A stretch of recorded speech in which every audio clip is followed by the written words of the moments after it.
오후에 하나님 말씀 보도록 하겠습니다. 데살로니가 후서 3장 1절로부터 5절까지 보도록 하겠습니다. 다 찾으셨습니까? 제가 받들어 읽도록 하겠습니다. 끝으로 형제들아, 우리를 위하여 기도하기를 주의 말씀이 너희와 함께 있는 것처럼 속히 전파되어 영광스럽게 되고 또 우리가 부당하고 악한 사람들로부터 구출되게 하옵소서 하라. 이는 모든 사람이 믿음을 가진 것이 아니기 때문이라. 그러나 주께서는 신실하시어 너희를 경고케 하시고 악으로부터 지키시리라. 이제 우리가 너희에 대하여 주 안에서 확신하는 것은 우리가 너희에게 명하는 것들을 너희가 행하고 또 행하리라는 것이라. 또 주께서 너희 마음을 하나님의 사랑과 그리스도를 기다리는 인내로 인도하여 주실 것을 바라노라.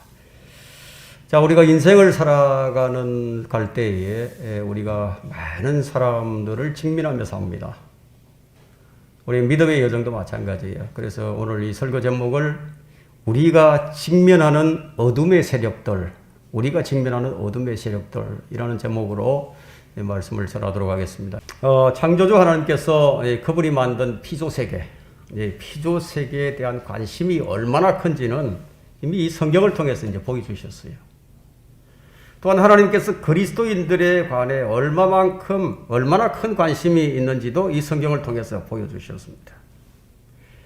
하나님의 속성 가운데서 사랑이라는 공의, 사랑과 공의, 이런 관점으로 볼 때 그분의 관심은 그분이 세우신 가정, 그분이 세우신 교회, 그야말로 사랑이 가득하고 경건하고 담대한 믿음의 사람들을 길러내시는데 아마 관심이 있으실 것입니다.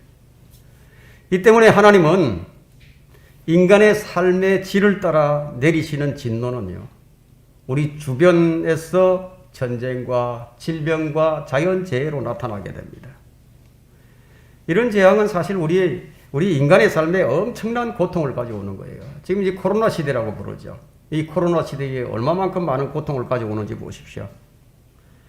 그래서 오늘 이 본문은 우리가 죄로 시달림 받는 세상에서 그분의 진리와 그분의 성품으로 인해서 우리가 자유해야 됩니다.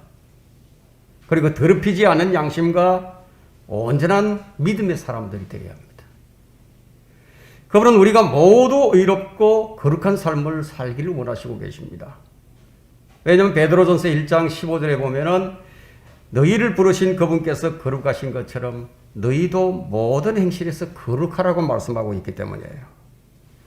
인간의 삶에 대한 그분의 관심은 그분의 성품에서 기인하는 것을 우리가 알 수 있습니다. 이것이 바로 우리에게 거룩하라고 명령하신 이유입니다. 자, 우리 주변에 보이는 세상의 여러 여흥들이 있죠. 세상의 여흥과 정치적 갈등과 사회적 격변, 온갖 세속에 관한 정보, 자, 이런 것들은 무엇이라고 명명할 수 있냐면 허상의 세계라고 얘기할 수 있습니다. 물론 이것들이 실제적이긴 하지만 이것들은 다 모두 사라지도록 운명되어진 것들이기 때문이에요. 세상도 세상의 정욕도 사라지지만 하나님의 뜻을 행하는 자는 영원히 거하느니라. 세상에 있는 모든 것들은 다 사라질 허상들입니다. 그렇다면 성경이 말하는 실상은 뭐냐 이게? 성경이 말하는 이 실상은 사라져버릴 세상 저 너머에 실제하는 영속하는 것들이에요. 이 실상의 세계는 믿음이 없이는 보이지 않는 세계입니다. 그런데 인간은 이 허상뿐인 세계에 의해서 왜곡된 시각을 가지고 있고 일그러져 있는 신념들, 거짓된 가치들, 수시로 바뀌는 이런 온갖 제도에 의해서 끊임없이 유린당하고 삽니다. 여기에서 자유하는 방법은 딱 하나뿐이에요. 그리스도 안에서만 자유합니다. 성경에는 실상이 소망으로 우리 앞에 놓여져 있고 우리는 믿음의 눈으로 믿음의 실상인 소망의 나라를 보게 됩니다. 하지만 이것이 잘 보이지 않자 그냥 조금 믿음의 생활을 하다가 그만 믿음의 빈 깡통을 차고 맙니다. 영속하는 소망의 나라는 온갖 허상들이 다 벗겨질 때, 자, 우리의 삶이 성경이 명시하고 있는 그대로임을 발견하게 됩니다. 그러나 우리 인간의 본질은요, 성경이 말씀하시는 것을 듣고 싶어 하지 않습니다. 성경이 말씀하시는 것을 듣고 싶어 하지 않습니다. 성경이 말씀하시는 것을 듣고 싶어 하지 않습니다. 성경이 말씀하시는 것을 듣고 싶어 하지 않습니다. 성경이 말씀하시는 것을 듣고 싶어 하지 않습니다. 성경이 말씀하시는 것을 듣고 싶어 하지 않습니다. 왜냐하면 인간에 대한 성경의 진단이 너무 엄격해요. 우리 인간을 치유를 위한 성경의 처방이 너무나 가혹하다고 생각을 합니다. 그래서 이 숨겨진 마음의 욕망을 말씀이 다 덜쳐내니까 싫은 거예요. 왜냐하면 사실 우리 인간은 듣고 싶은 것만 들으려고 하는 습성이 있죠. 바로 자신의 욕망이 책망을 받기 싫어하기 때문이에요. 주의 말씀이 너무 강력해요. 너무 강력해서 마음의 생각과 의도들을 판별해서 그것을 직시하고 그것을 막 찔러 가릅니다. 그래서 사람들은 이런 설교를 듣기 싫어해요. 그래서 듣고 싶은 것만 듣습니다. 아직 마음을 열지 않았기 때문이에요. 성경은 성경을 비교해서 알 수 있는 것이지만 영원한 세계에 대한 영원한 세계에 대한 소망에 대한 눈은 성령에 의해서만 계속 보이게 됩니다.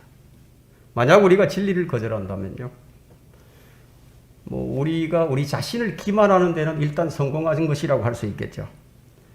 사람의 본성은 좋은 것들만 취하기를 좋아합니다. 좋은 구절들은 강조하고요. 인간의 본질을 거스르는 구절들은 싫어합니다. 그러나 우리가 하나님의 말씀을 판단하는 그런 권한이 우리에게 없어요. 그런데 인간은 하나님의 말씀으로 판단받으려 하지 아니하고 오히려 자기 좋은 대로, 자기 옳은 대로 판단을 하죠. 하나님의 말씀까지도 판단합니다. 저는 개인적으로 인간에게 사용해서는 안 될 그런 몇 가지 단어들이 있다고 저는 생각합니다. The absolute라는 이런 단어들이 있죠. 절대적이다, 완전 무결하다, 이런 단어들. 또 인피니티, 이제 무한대, 무한성이라는 이런 단어는 오직 하나님께만 적용되는 단어가 아니겠는가, 저는 그렇게 생각을 해봅니다. 절대자인 하나님의 말씀이 가지는 가치와 그 권위 앞에 굴복하지 않으려고 하는 인간의 내재되어 있는 본성. 이 본성이 참 많은 문제들을 일으키죠. 우리가 직면하고 있는 악한 세력들, 어둠의 세력들이 바로 우리 이 본성을 건드려서 많은 문제들을 일으킵니다. 그런 우리를 파멸시키려고 하는 이런 그 세력들과 악의 세력들을 직면하면서 우리가 사는 겁니다, 지금.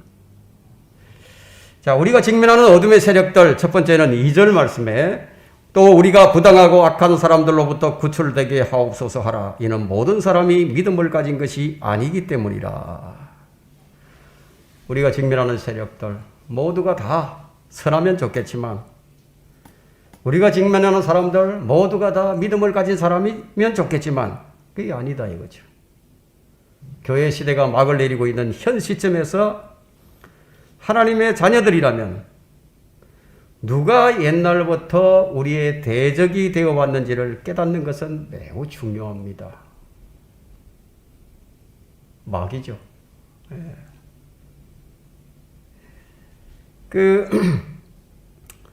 마귀가 조성하고 있는 종교 집단이 있죠. 로마예요. 로마 가톨릭. 초대교회부터 시작해서 로마가 그렇게 해왔어요. 그 예수 그리스도를 십자가에 못 박아버렸죠.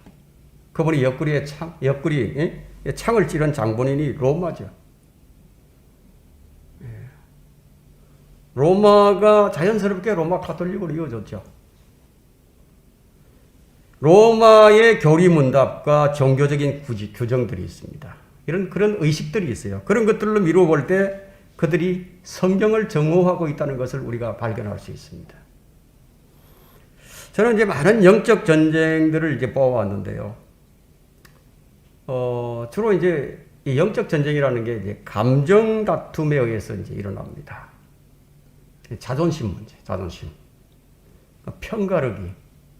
주로 이런 일들 때문에 싸우는데, 근데 일단 싸움이 시작되면요, 철저하게 성경이 배제되더라는 것이죠. 성경으로 판단받으려 하지 않아요. 자, 이러면서 어떻게 우리가 로마 카톨릭이 성경적 교회가 아니다 이렇게 비평만 하고 있을 수 있겠습니까?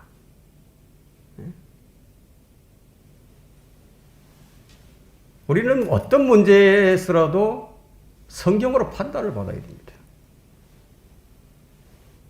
가톨릭의 신부직은 그 바알과 아스타롯의 숭배와 이제 관련이 있습니다.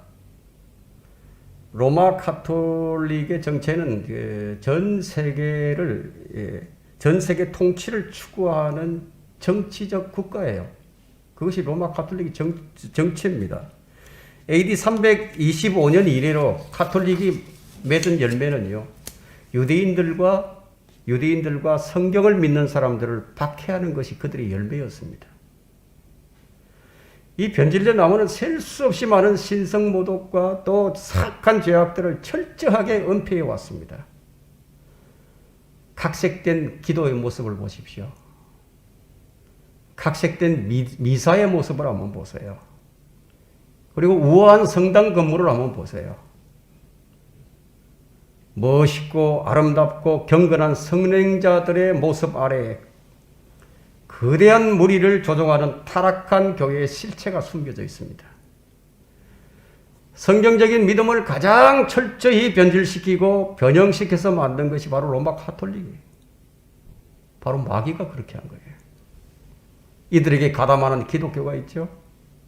이 세상엔 이런 자들로 가득 차 있습니다. 오늘날 동성연애를 10계명만큼이나 정상적인 것으로 가르치고 있다 이거예요. 우리는 매일 사람들과 대면합니다. 그러나 우리가 매우 조심하지 않으면 안 됩니다.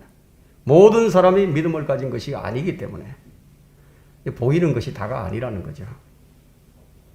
악하고 부당한 사람들로 넘쳐납니다.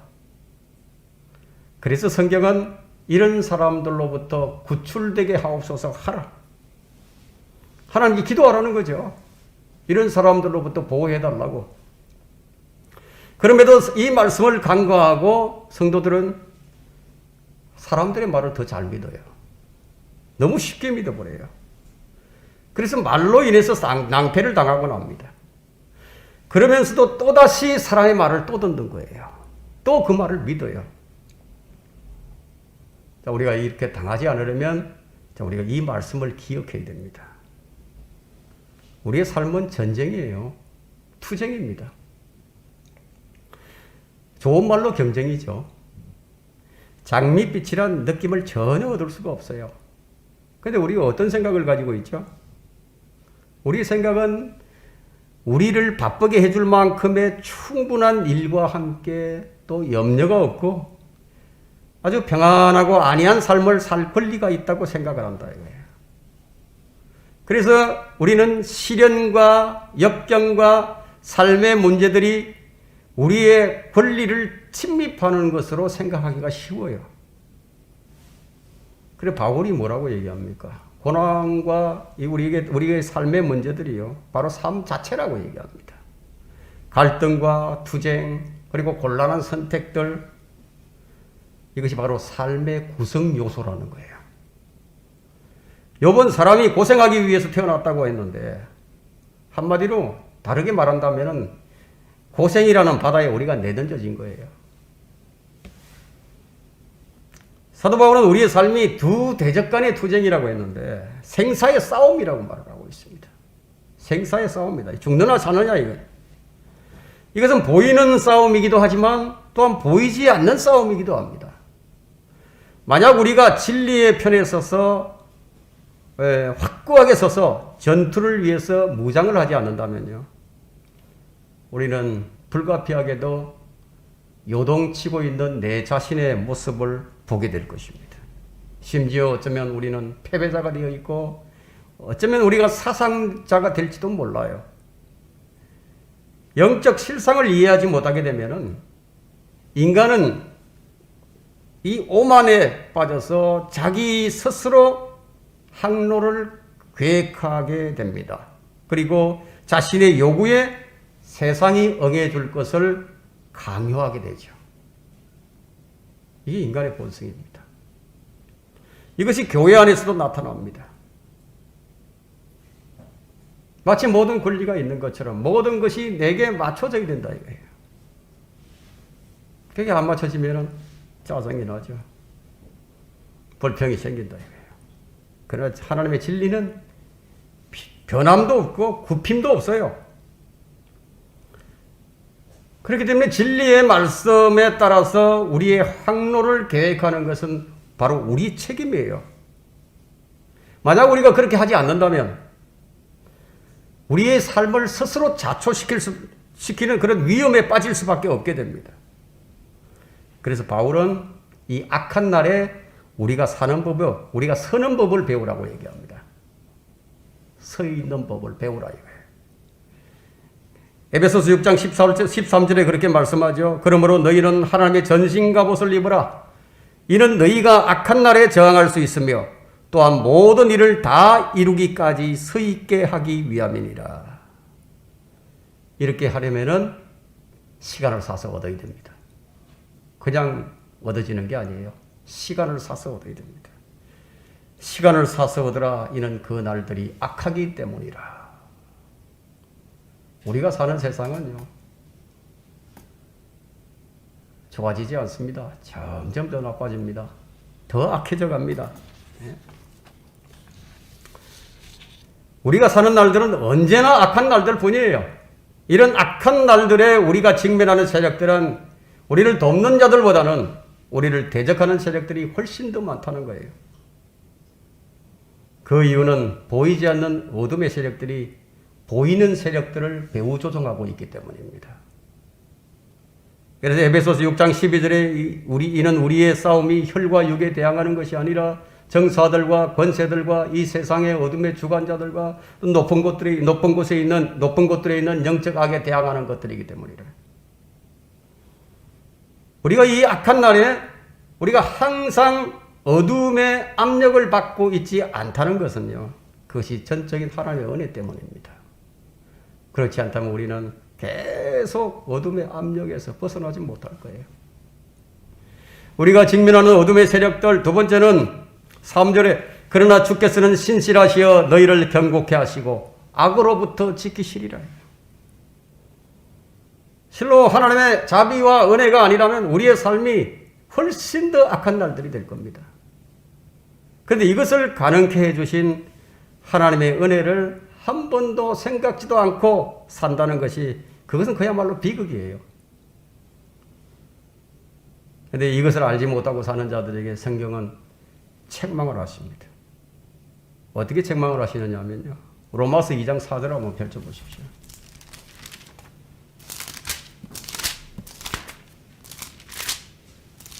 주님은 말씀을 따르지 않는 자들에게 화도 내시고요, 책망도 하십니다. 2장 4절을 보시면 아니면 네가 그분의 선하심이 너를 회개하도록 인도하심을 알지 못하고 하나님의 선하심과 관용과 오래 참으심의 풍성함을 무시하는 것이냐, 무시하는 것이냐. 하나님 무시하는 것이냐고 책망하신다 이거예요. 우리의 싸움이 혈과 육에 대항하는 싸움은 아니지만, 그러나 우리는 사람에 의해서 많은 고통을 받습니다. 사람과 사람 사이에는 많은 갈등과 분쟁이 있어요. 영적 전쟁은 혈과 육이 아닌 영적 악에 대한 싸움이긴 하지만 이 싸움이 사람을 통해서 드러난다 이거예요. 우리는 보이지 않는 영적 악의 공격을 지금 받고 있다. 그럼에도 영적이지 못하면 어떻게 되느냐? 보이는 대로 생각을 하고요, 그것이 전부인 것처럼 판단을 해버립니다. 그래서 영적인 싸움을 못하고 그냥 혈과 육으로 싸워버리죠. 인간 세상에 일어나는 거의 모든 일들이 영적 세계에 의해서 일어나는 것인 줄 누가 알겠습니까? 성경을 모르면 이걸 알 수가 없어요. 만약 설교자들이 보이는 것들만 설교하고 현세적인 삶에 관한 위로와 도움이 되는 설교만을 한다면요, 그것은 사람의 지혜에서 나온 설교일 뿐이죠. 사람들이 이런 설교를 좋아합니다. 반면에 인간의 내면을 이 말씀의 칼로 찌르는 설교는 듣기 싫어합니다. 왜냐하면 자신의 정체가 드러나기 때문이에요. 마귀는 자신의 정체가 폭로되는 것에 분노하고 발악을 합니다. 영적 전쟁에서 그런 일들이 일어나죠. 자신이 정체가 드러나면 분노를 하면 폭발을 하는 거예요. 성경은 사람을 둘로 구분을 합니다. 요한일서 4장 5절과 6절에 보면 그들은 세상에 속하였으므로 세상에 관한 말을 하나니 세상이 그들의 말을 듣느니라. 우리는 하나님께 속하였으니 하나님을 아는 자는 우리의 말을 듣고 하나님께 속하지 아니한 자는 우리의 말을 듣지 아니하느니라. 이로써 우리가 진리의 영과 미혹의 영을 아느니라. 두 부류로 나눠지는 거예요. 진리를 듣기 싫어하는 자와 진리를 듣기 좋아하는 자로 딱 영적 실체가 밝혀져 버린다. 그래서 영적 실체를 폭로하는 설교는 미혹의 영에 사로잡힌 사람들로 넘쳐나는 이 세상에서 비난을 받을 수밖에 없는 설교예요. 그래서 제가 하는 설교는 비난받는 설교입니다. 그럼에도 나는 이런 설교를 하지 않을 수가 없습니다. 왜냐하면 인간은 개조시켜서 될 일이 아니기 때문이에요. 인간은 개조가 안 됩니다. 그래서 거듭나지 않으면 안 돼요. 인간은 완전히 새로워져야 됩니다. 그래서 주님께서 우리를 새로운 피조물이 되게 하셨어요. 마치 아담의 죽음을 통해서 이브가 나온 것처럼 우리는 예수 그리스도를 통해서 새로이 나오지 않으면 안 된다는 거예요. 여러분들이 이 점을 좀 이해했으면 좋겠습니다.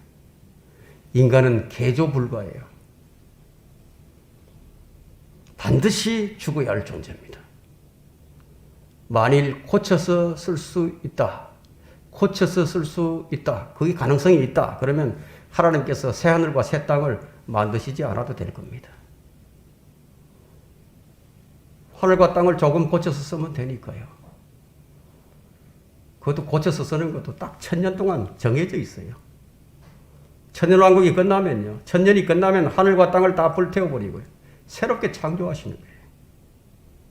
그래서 우리 인간도 이렇게 새로운 피조물로 창조하신 거예요. 그래서 에베소서 2장 10절에 우리는 그분의 작품이니 그리스도 예수 안에서 선한 일들을 위하여 창조되었느니라. 이 일들은 하나님께서 미리 정하시어 우리로 그것들 가운데서 행하게 하려 하신 것입니다. 새로운 창조 세계에서 살게 하시려는 하나님의 그 원대한 계획에 지금 우리는 지금 참여한 일꾼들이에요. 지금 우리가 어떤 일들을 하고 있는지 아십니까? 우리가 하는 일들이 이 새로운 세상에서 살게 될 백성들을 지금 모으는 일들을 하는 거예요. 그런데 이런 위대한 일들을 하는 가운데 우리를 가로막는 세력들이 있다 이거예요.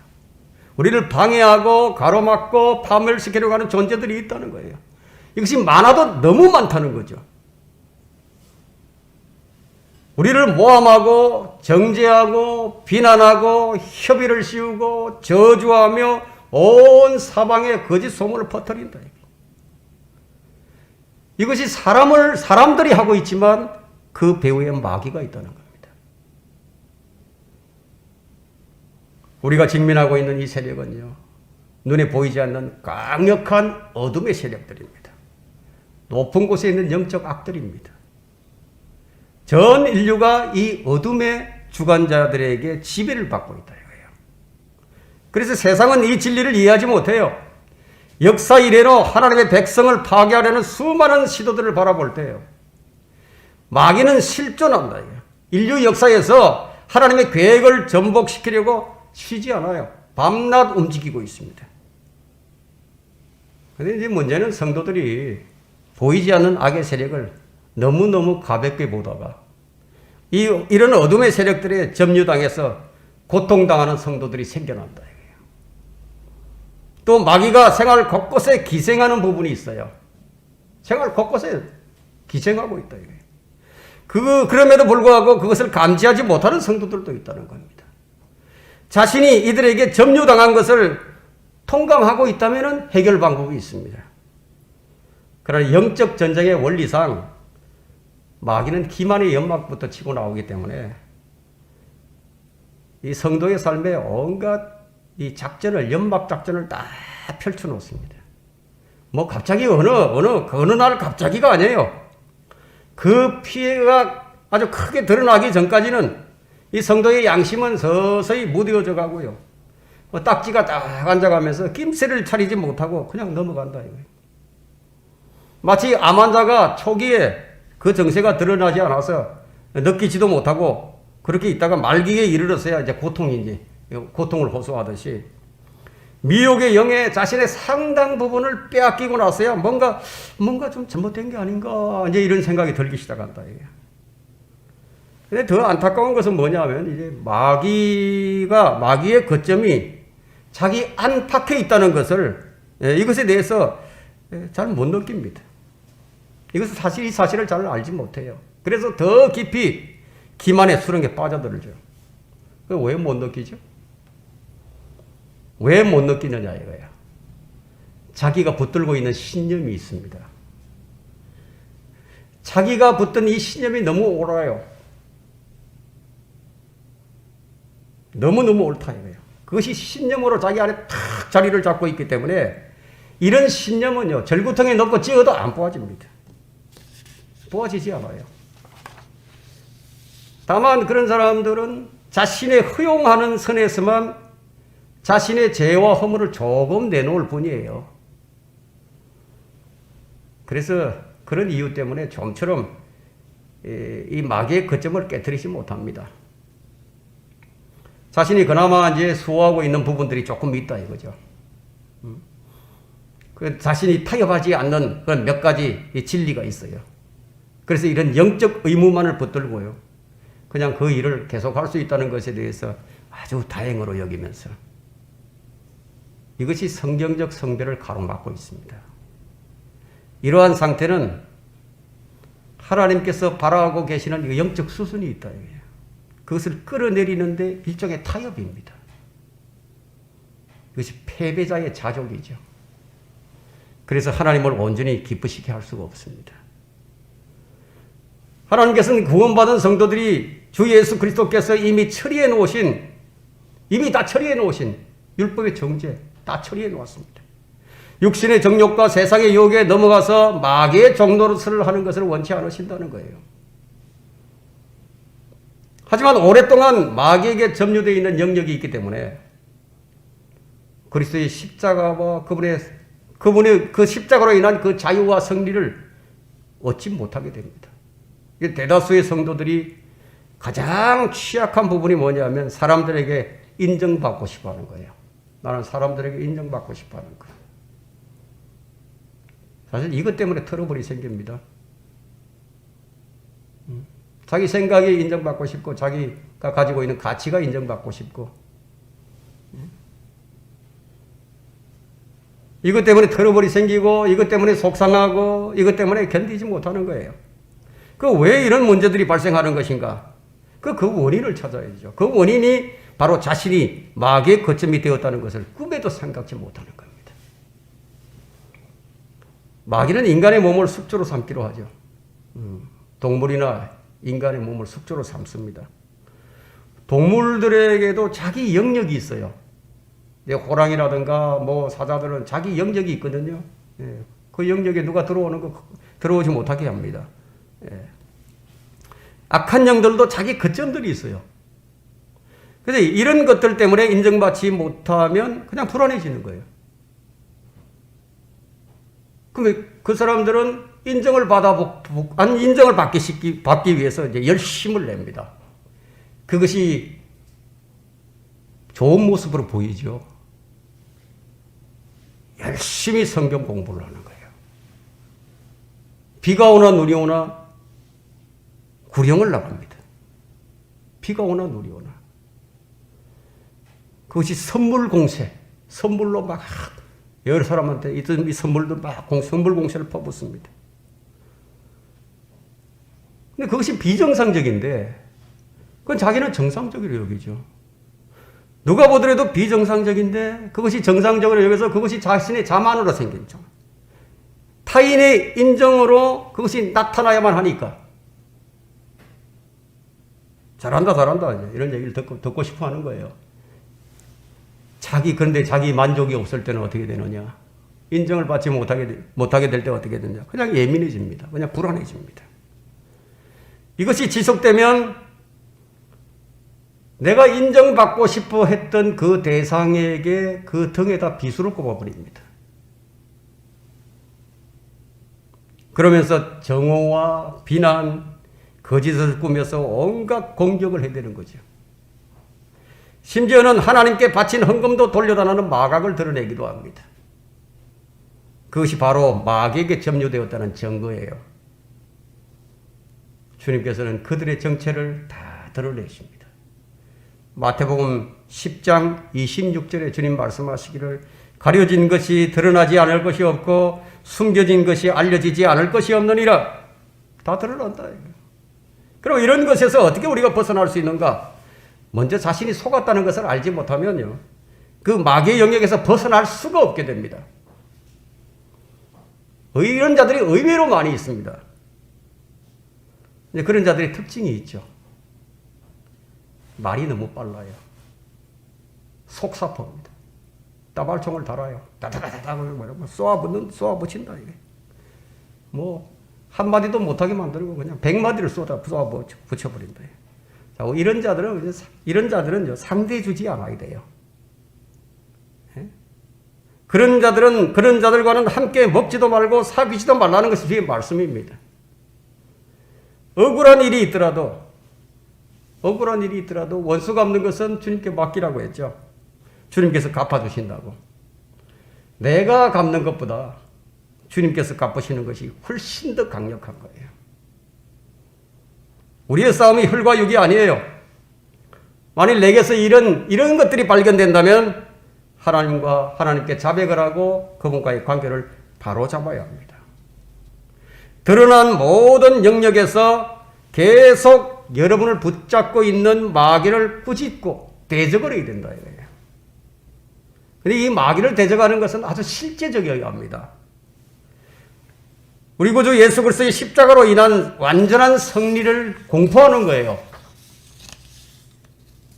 강하고 담대하자면 안 된다 이거예요. 강하고 담대해야 된다 이거예요. 예수님은 광야에서 마귀와의 정면 대결에서 말씀의 칼을 3번 휘두르셨어요. 그런데 흥미로운 것은 마지막 유혹에, 마지막 시험에 사탄아 여기서 물러가라 이거예요. 여기서 물러가라. 이 명령과 더불어서 기록된 말씀을 사용하시다 마귀는 여기서 물러가라 하는 것처럼 거기서 물러간 거예요. 주님은 마귀가 베드로의 인성을 이용해서 방해할 때도 정확하게 마귀의 임재를 꿰뚫어 보시면서 꾸짖으셨어요. 아주 정확하게 날카롭죠. 바울 역시요. 바울도 모든 강교와 악행으로 가득 찬 너 마귀의 자식아, 너 모든 의의 원수야. 이렇게 명령하면서 방해꾼들을 꾸짖었던 거예요. 우리가 어떤 부분에서 마귀에게 키즈를 당하고 있는지 정확히 알고 우리가 마귀를 대적할 줄 알아야 합니다. 마귀를 대적하라. 네? 칼은 우리가 잡는 거지 주님이 대신 잡아주지 않아요. 이때 자신의 정체성을 아는 것이 매우 중요하다는 겁니다. 우리는 아들의 권리를 주장해야 됩니다. 내 아들이다. 하나님의 아들이다. 하나님께서는 우리가 하나님의 아들을 믿을 때 하나님의 아들들이 되는 권세를 이미 주셨어요. 누구든지 그를 영접하는 자들에게는 하나님의 아들들이 되는 권세를 주셨으니 즉 그의 이름을 믿는 사람들에게니라. 우리의 권세는 아들의 권세예요. 근데 그 권세를 묻어둬 버리면 패배자로 사는 거예요. 우리에게 무엇을 주시는지 한번 생각을 해보세요. 로마서 8장 15절에 우리가 다시는 두려워하는 종의 영을 받지 아니하였고 양자되는 영 그 영을 받았으므로 그에 따라 우리가 아바 아버지라 부르짖느니라. 양자되는 영을 받았다 이거예요. 이거 사람의 영을 얘기하는 게 아니에요. 양자되는 영, 그리스도의 영을 받았다는 거예요. 그래서 우리는 그리스도로 말미암아 새로운 피조물입니다. 그럼에도 자신의 권리를 주장하지 못하고 마귀에게 이용당한다거나 정복을 당한다면 얼마나 수치스러운 일입니까? 그럼 어떻게 벗어나야 합니까? 벗어나야죠. 주 예수 그리스도의 이름의 권세를 사용하라고 했습니다. 그분의 보혈이 뿌려진 자신을 주장하라고 했습니다. 하나님의 말씀을 주장하고 성령의 칼을 정확히 휘두르라고 했습니다. 자, 이렇게 하려면 뭐가 필요합니까? 올바른 성경 지식이 있어야죠. 올바른 성경 지식이 필요합니다. 마귀의 거점이 된 취약 부분들에 대해서 하나님의 말씀이 어떻게 얘기하고 있는지, 어떻게 설명하고 있는지 분명히 알아내는 그런 공부를 해야 한다 이거예요. 그리고 그리스도 안에서 자신이 유용할 수 있는 모든 권리들과 또 약속들을 빠짐없이 찾아내어 가지고 그것을 가능하다면 암송을 하라는 거예요. 그리고 그 암송한 구절들을 수시로 주장할 수 있어야 된다 이거예요. 우리가 직면하는 세력들은 보이게도 나타나지만 보이지 않게도 나타난다 이거예요. 보이게 나타나는 것은 사람을 통해서 나타나죠. 보이지 않게 나타나는 것은 여러분들 기도할 때나 말씀을 읽을 때나 아마 경험하신 분들이 있을 겁니다. 방해한다 이거예요. 못하도록.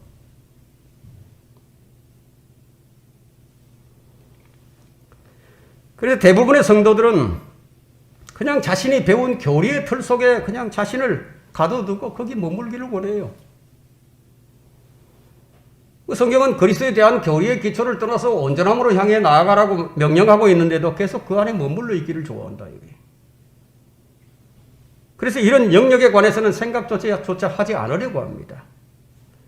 자신의 생각의 틀 속에 자신을 가둬놓고 온전함으로 나가지 못합니다. 그래서 배운 지식도 제대로 사용을 못하는 거예요.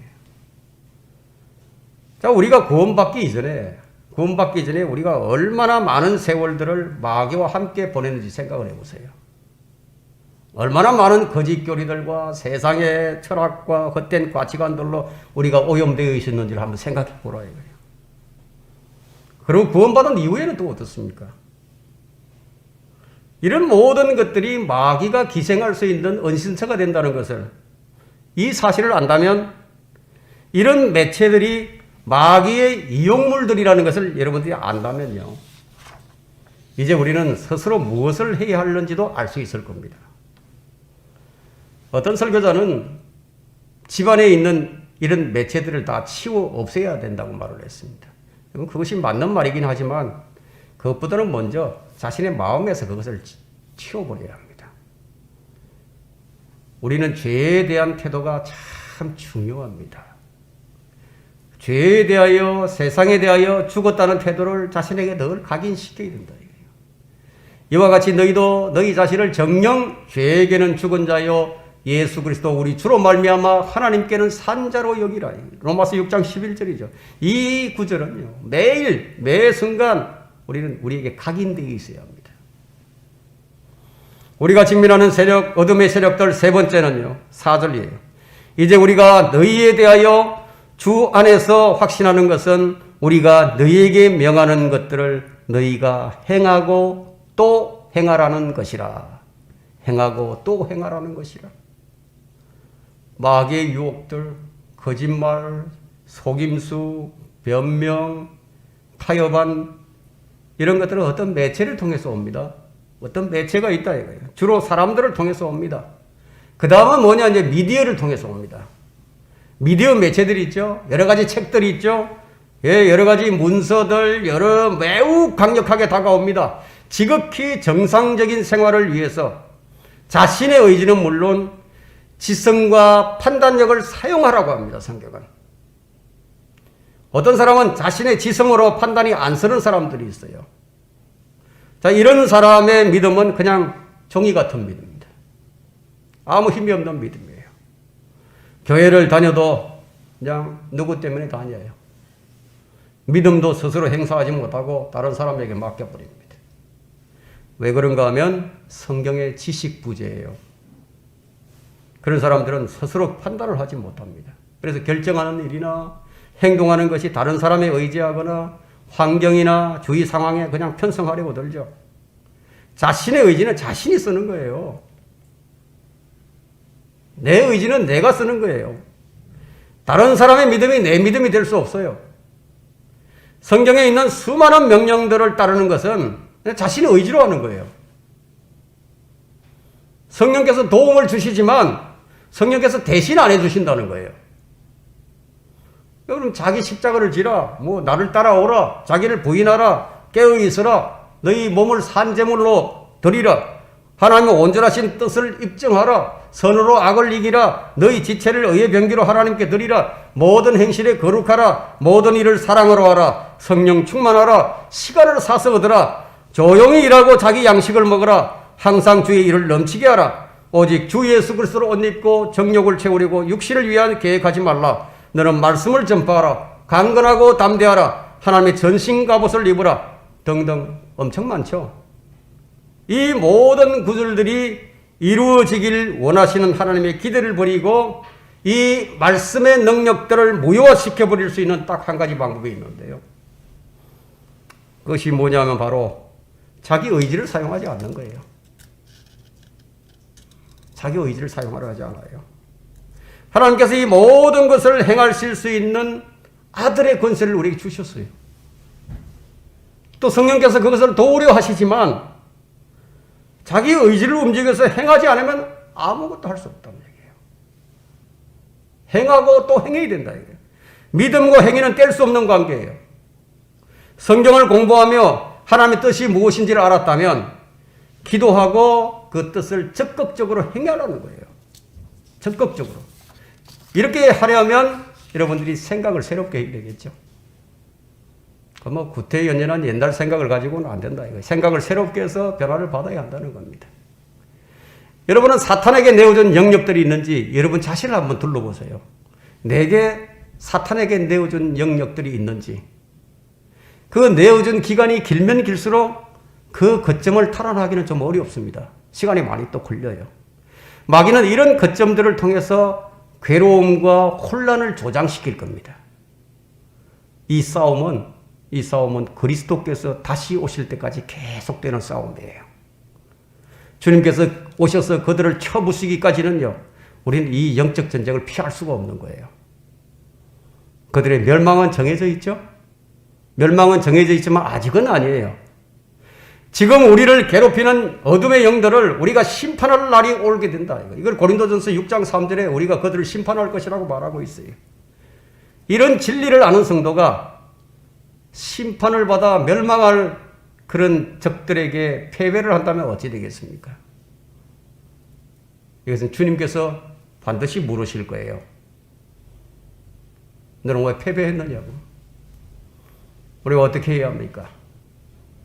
우리가 어떻게 해야 이것을 이겨낼 수 있죠? 마가복음 12장 30절을 한번 펼쳐보십시오.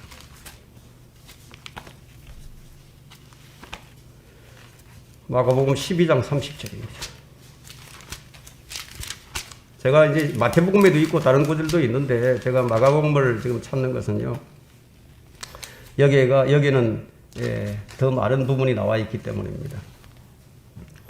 네 마음을 다하고 혼을 다하고 생각을 다하고 힘을 다하여 주 너의 하나님을 사랑하라. 마음을 다하고 혼을 다하고 생각을 다하고 힘을 다하여. 여기는 이제 힘이 하나 더 들어가 있죠. 이렇게 주님을 사랑하는 것이 승리의 동기라면 그리스도의 군사된 우리가 나약하게 주저앉아 있거나 포로가 되어 있지는 않을 겁니다. 이러한 영적 생활에 대한 치열함을 우리가 감지하지 못한다면 그 원인은 영적 생활의 근본적인 원리들이 확고하게 서 있지 않다거나 아니면 아예 아리한 삶을 살려고 하는데 그 원인을 찾을 수 있을 겁니다. 여러분은 그리스도의 훌륭한 군사인가 아니면 나약한 군사들인가? 한번 잘 생각을 해보십시오. 사탄에게도요, 최고의 투사가 있어요. 사탄에게 최고의 투사, 골리앗과 같은 최고의 투사가 있어요. 이 골리앗을 죽이는데 나약한 이스라엘 군대는 아무런 힘도 쓸 수가 없었습니다. 다윗과 같이 최고의 투사가 필요한 거예요. 지금 우리가 직면하는 악의 세력들은 이 쉬운 상대가 아닙니다. 그리스도인이 지켜야 할 두 가지 규칙이 있는데, 첫째는 그리스도의 심판석에서 주님 앞에 서게 될 때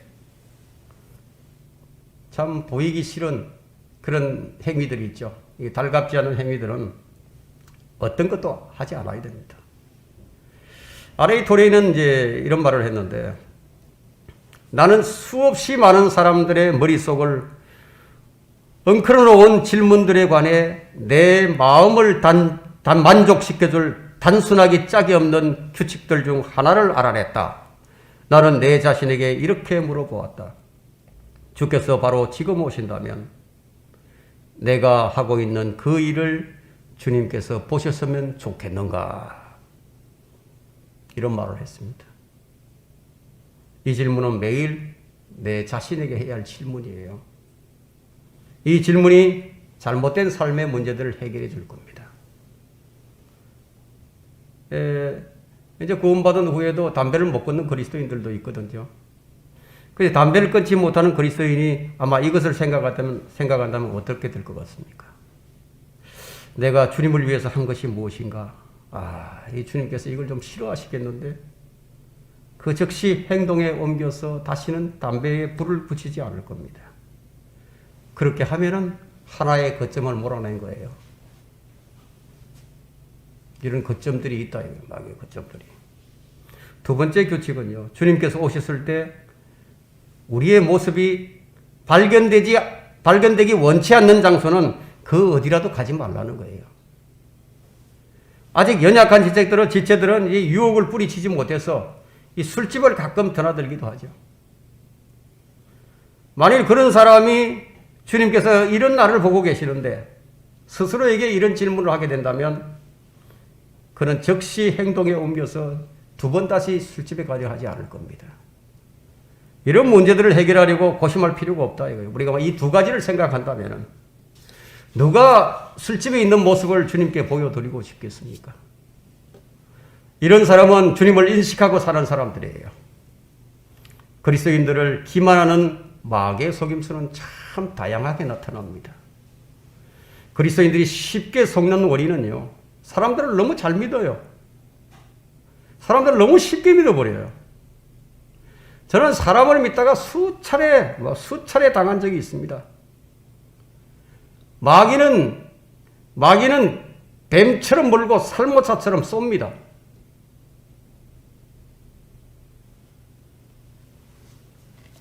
마귀의 또 다른 속임수는요, 죄책감에 빠지게 해서 거기서 헤어나지 못하게 하는 거예요. 이것도 마귀의 수법이에요. 저는 이 두 가지 다 경험을 했습니다. 죄책감에 사로잡혀서 용서받지 못할 죄인이라는 이거 하나 때문에 저는 한 4개월 동안은 아무것도 할 수 없었습니다.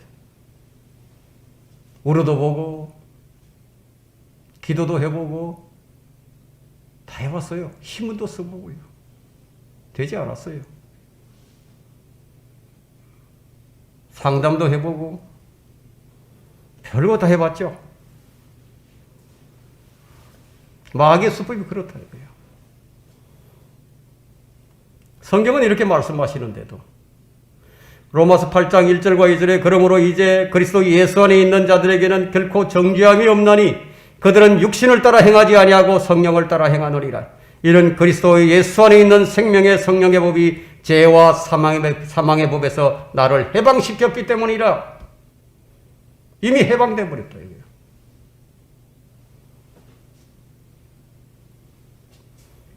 우리의 삶은 전쟁이에요. 근데 이 전쟁이 내게 속한 것이 아니에요.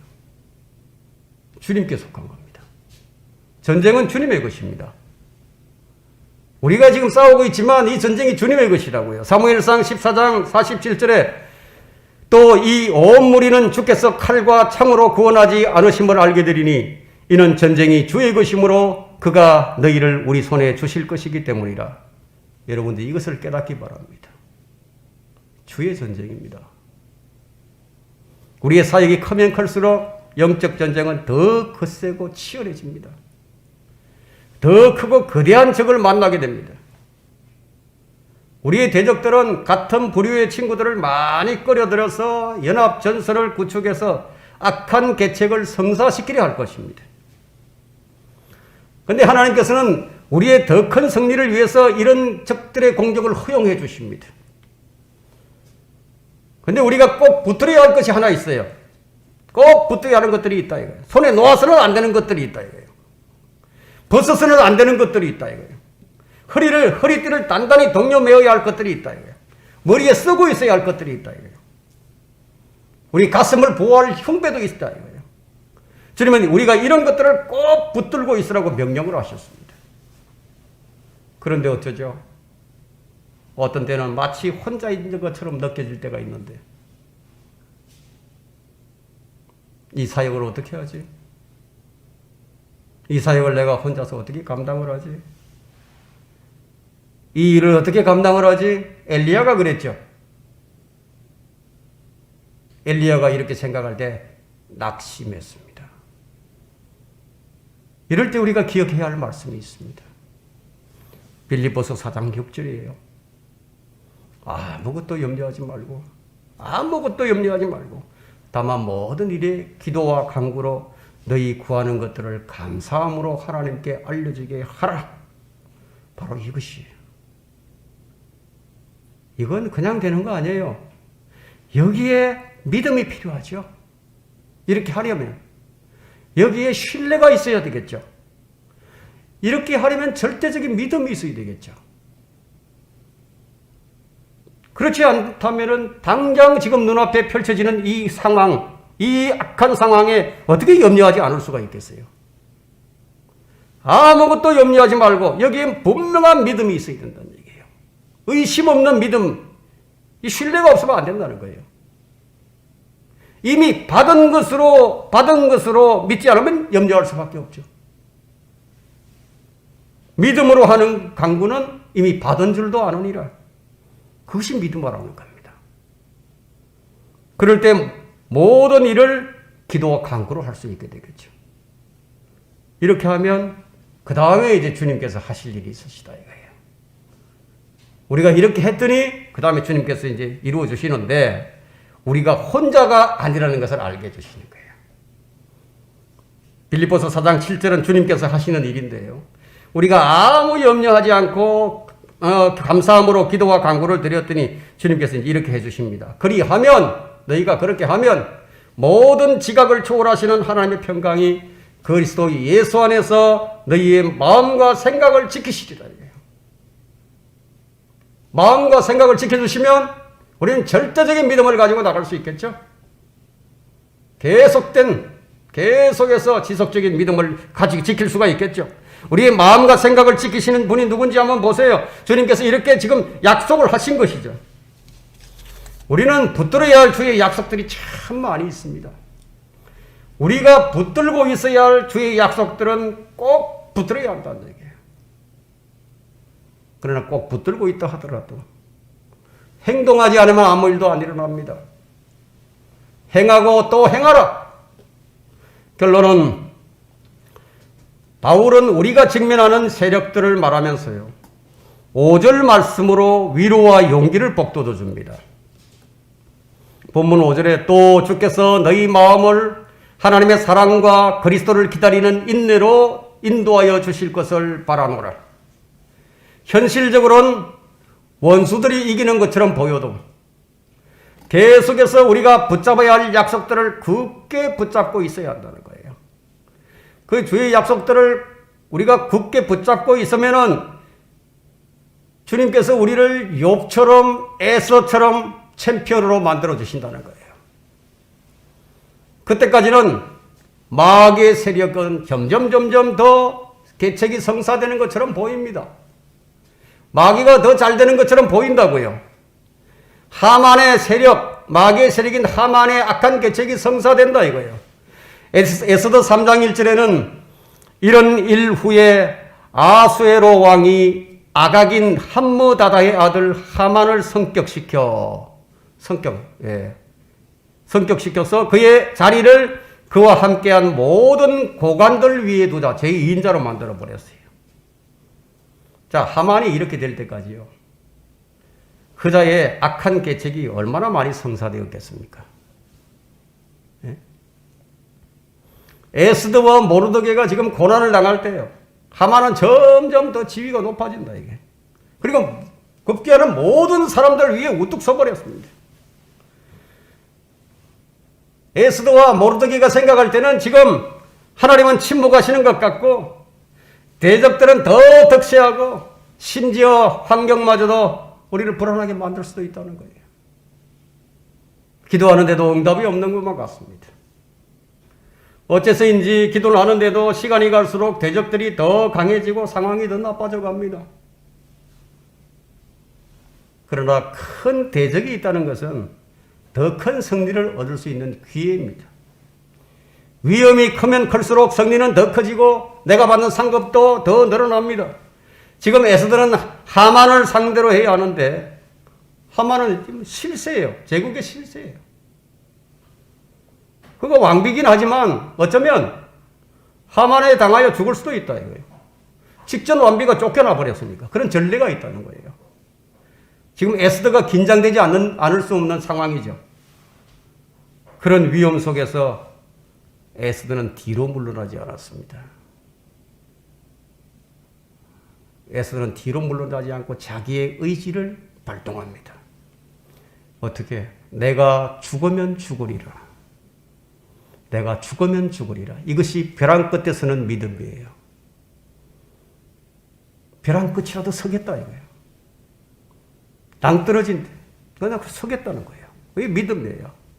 저절로 에스더가 된 거 아니에요. 여러분 에스더 하면 가장 먼저 떠오르는 성구가 무엇입니까? 죽으면 죽으리라. 내가 죽으면 죽으리라. 주님은 이 믿음을 우리에게 보기 원하시는 거예요.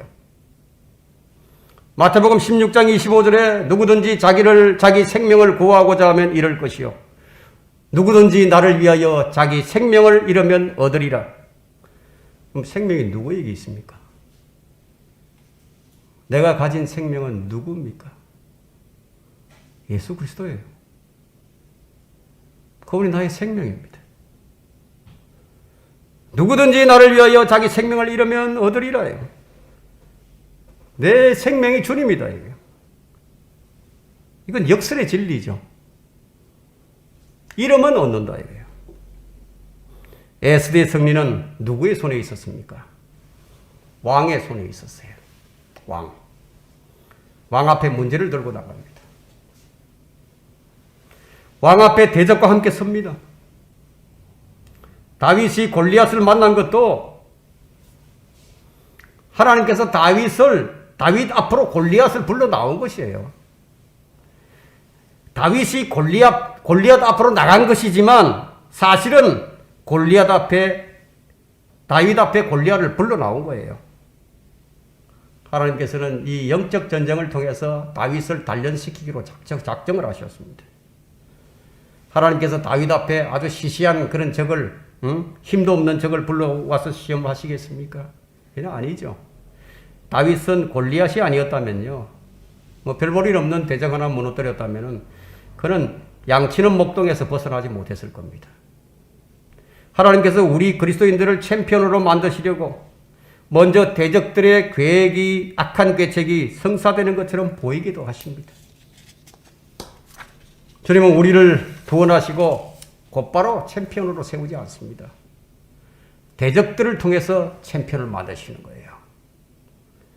그래서 골리앗을 세워서 이스라엘의 큰 두려움의 대상이 되게 만드신 겁니다. 하나님께서 이 다윗을 세우시려고 골리앗을 크게 세우신 거예요. 이때 백성들은 그냥 그를 보고 두려움에서 떱니다. 주님은 우리의 담대함과 용기, 더 큰 믿음, 벼랑 끝에 서는 용기, 죽으면 죽으리라는 이 용기 있는 믿음을 보시고자 하는 거예요.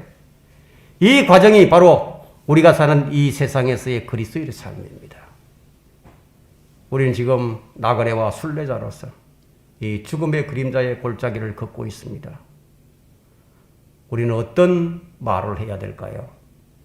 우리 앞에 있는 적들은 우리의 밥이다. 우리의 밥이다.